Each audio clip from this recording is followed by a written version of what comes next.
आखिर प्राचीन मिस्रवासी कौन सी टेक्नोलॉजी का इस्तेमाल करते थे जिसको आज भी वैज्ञानिक समझने की कोशिश कर रहे हैं? और क्या आप जानते हैं कि प्राचीन मिस्रवासी नाक के द्वारा दिमाग को निकाला करते थे? तो वो आखिर ऐसा क्यों करते थे? इन सभी बातों को जानने के लिए बने रहिए हमारे साथ इस वीडियो के अंत तक। साथियों, मानव इतिहास में प्राचीन काल से लेकर आज तक कई विभिन्न प्रकार की सभ्यताओं का जन्म हुआ है और बहुत सी सभ्यताएं समय के साथ विलुप्त हो गई। इतिहासकारों के मुताबिक प्राचीन काल में कुछ सभ्यताएं ऐसी भी थी जिनकी टेक्नोलॉजी, सामाजिक, न्यायिक, आर्थिक व्यवस्था और रहन सहन आज के मुकाबले कहीं अधिक विकसित था। साथियों, इस वीडियो में हम आपको प्राचीन काल की एक ऐसी सभ्यता के बारे में बताएंगे जिनकी वास्तुकला, सामाजिक व्यवस्था से लेकर टेक्नोलॉजी भी आज के युग से कहीं आगे की थी। यह सभ्यता है प्राचीन मिस्र की। एंशिएंट इजिप्ट की सभ्यता के बारे में इतिहासकारों का मानना है कि यह सभ्यता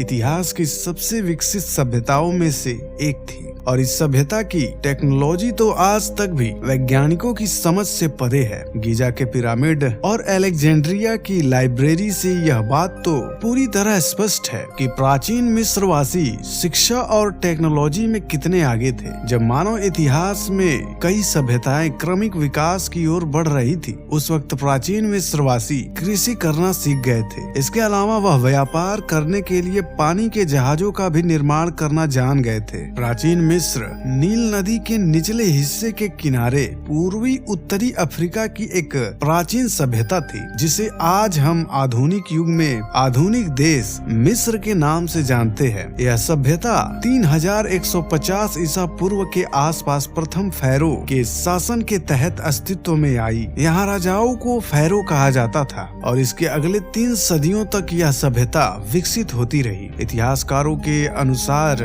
प्राचीन मिस्र नवीन साम्राज्य के दौरान अपने विकास की चोटी पर पहुंचा। मिस्र की सामाजिक सभ्यता कितनी उन्नत थी, इस बात का अंदाजा आप इस बात से लगा सकते हैं कि वहां पुरुषों और महिलाओं के पास सभी प्रकार के समान अधिकार मौजूद थे और यह सामाजिक व्यवस्था किसी भी प्राचीन सभ्यता से लेकर आज तक भी मौजूद नहीं है। प्राचीन मिस्र में महिलाएं भी पुरुष की तरह संपत्ति रखने और बेचने का अधिकार रखती थी। यहाँ तक कि प्राचीन मिस्र में कुछ महिलाओं ने तो वहां राजा के तौर पर भी काफी समय तक राज किया। प्राचीन मिस्र की आबादी का मुख्य हिस्सा किसान थे जो कि अपनी अपनी भूमि के स्वामी हुआ करते थे, लेकिन किसानों को श्रम कर देना पड़ता था। अगर हम बात करें कृषि की, तो प्राचीन मिस्र की कृषि की सफलता के लिए भौगोलिक विशेषताएं महत्वपूर्ण रही हैं, क्योंकि नील नदी के आसपास काफी उपजाऊ मिट्टी होती थी जिस पर खेती करना काफी सरल हुआ करता था। प्राचीन मिस्र के लोग ट्रांसपोर्टेशन का इस्तेमाल करना भी सीख गए थे, क्योंकि वे जानते थे कि एक जगह से दूसरी जगह पर व्यापार करने के लिए उन्हें नील नदी से होकर गुजरना पड़ेगा। अपनी इसी समस्या को देखते हुए उन्होंने तकनीकी विकास के तौर पर जहाज बनाने भी शुरू किए और वे इस कार्य में सफल भी हुए। इसके अलावा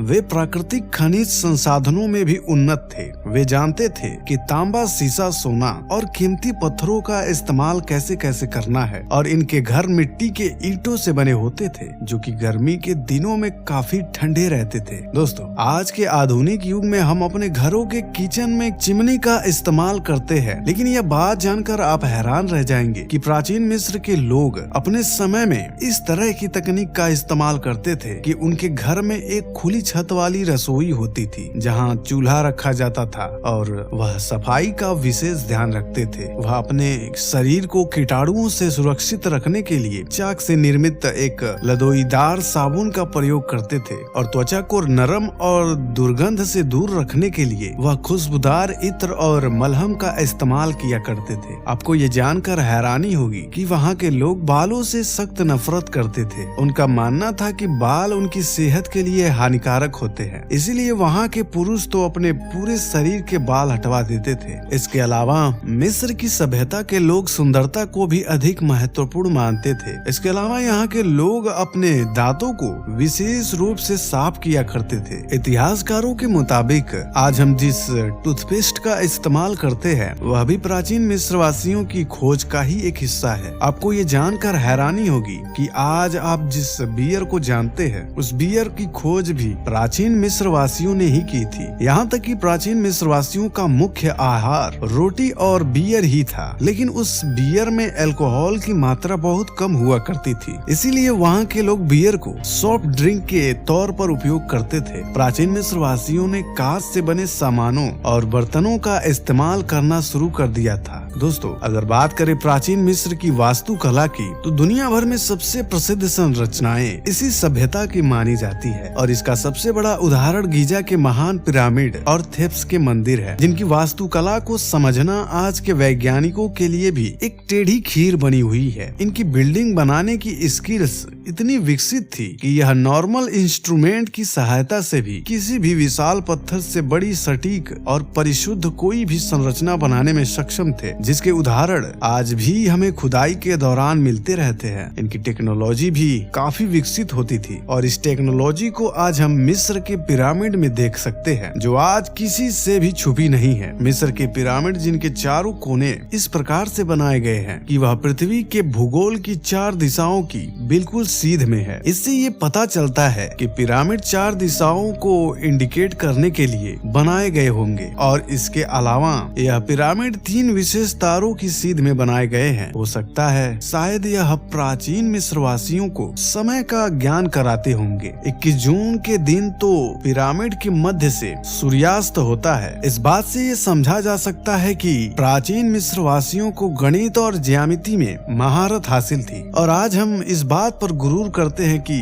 आज हम कितने आधुनिक हो गए हैं। बल्कि अगर उस दौर की सभ्यता से आज हम अपनी तुलना करें तो शायद आज हम इतने विकसित नहीं हैं जितने प्राचीन मिस्र के लोग हुआ करते थे, क्योंकि वह लोग प्रकृति के समीप रहकर ही विकास की ओर बढ़े, लेकिन हम आज प्रकृति से दूर जाकर विकास की ओर बढ़ रहे हैं। प्राचीन मिस्र के लोग तकनीकी के साथ साथ धार्मिक रूप में भी परिपक्व थे। वे लोग परमात्मा और पुनर्जन्म में काफी विश्वास रखते थे। उनके पुनर्जन्म में विश्वास करने के सबूत आज भी हमें मिलते हैं और यह सबूत है शवों की मम्मी बनाकर उन्हें दफनाना। दरअसल प्राचीन मिस्र के लोग मरे हुए लोगों की शवों की मम्मी बनाकर दफनाया करते थे, क्योंकि वे लोग ऐसा मानते थे कि मनुष्य की आत्मा एक शरीर छोड़ने के बाद दूसरा शरीर धारण करती है और उस व्यक्ति का पुनर्जन्म होता है। इसीलिए वे मरे हुए व्यक्तियों को मम्मी बनाकर एक तख्ते में बंद कर दफनाया करते थे। वह लोग पुनर्जन्म को इतना मानते थे कि उस मरे हुए व्यक्ति के साथ उसकी पसंद की हर चीज रखते थे, यहाँ तक कि वे लोग काफी खाना पीना भी उसके साथ रखते थे। इसके अलावा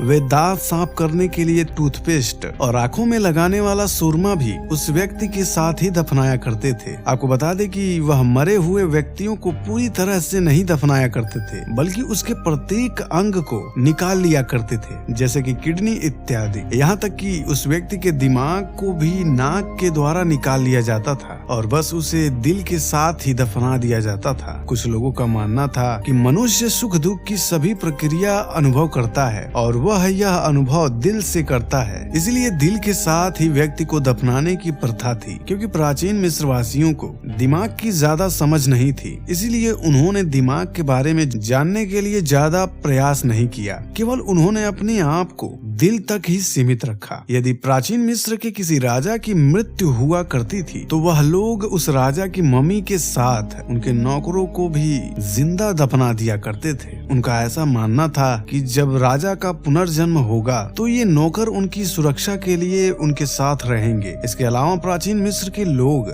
मेडिकल के क्षेत्र में भी काफी उन्नत थे। वे लोग ऑटोनॉमी के अलावा शरीर से जुड़ी हर बीमारियों का इलाज करने में सक्षम थे। वे लोग जख्मों को पट्टी बांधकर उपचार किया करते थे। इसके अलावा आज हम दर्द को कम करने के लिए पेन किलर का उपयोग करते हैं, ठीक उसी प्रकार वहाँ के लोग भी दर्द को कम करने के लिए एक विशेष प्रकार की दवा का उपयोग करते थे। प्राचीन मिस्र के लोगों की मेडिकल व्यवस्था इतनी विकसित थी कि वहाँ के हर रोग का एक अलग स्पेशलिस्ट हुआ करता था। जैसे दांतों के रोगों का अलग, आँख के रोग का अलग, और वहाँ के लोग भी केवल ऐसे ही लोगों से इलाज कराते थे जो उस रोग का स्पेशलिस्ट हूँ। इसके अलावा भी किसी भी टूटी हुई हड्डी को सही से जोड़ने के लिए भी ये सक्षम थे। हालांकि मेडिकल के क्षेत्र में इतनी समझ होते हुए भी प्राचीन मिस्रवासी ज्यादा दिनों तक नहीं जी पाते थे। पुरुषों की औसत आयु करीब 35 साल थी और महिलाओं की औसत आयु करीब 30 साल ही हुआ करती थी। हालांकि वहाँ के लोग खाने में मीठा खाना अधिक पसंद करते थे और इस वजह से प्राचीन मिस्र की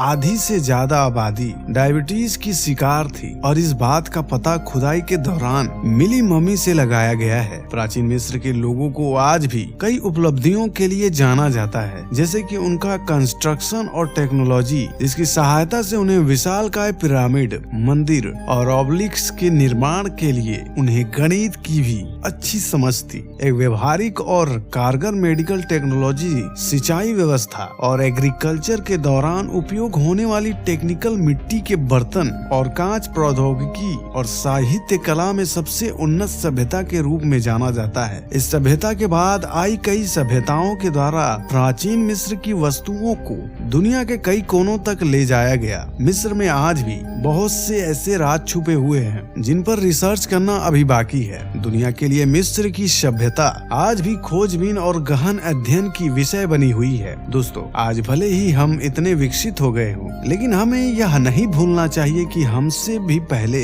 इस धरती पर विकसित सभ्यता राज कर चुकी है, जिनकी टेक्नोलॉजी को समझने की कोशिश हम आज भी कर रहे हैं। तो साथियों, आज की ये वीडियो यहीं तक। अगर आपको यह वीडियो पसंद आई हो तो वीडियो को लाइक शेयर करें और चैनल को सब्सक्राइब करके उस बगल वाले बेल आइकन को ऑल पर क्लिक करना ना भूलें। धन्यवाद।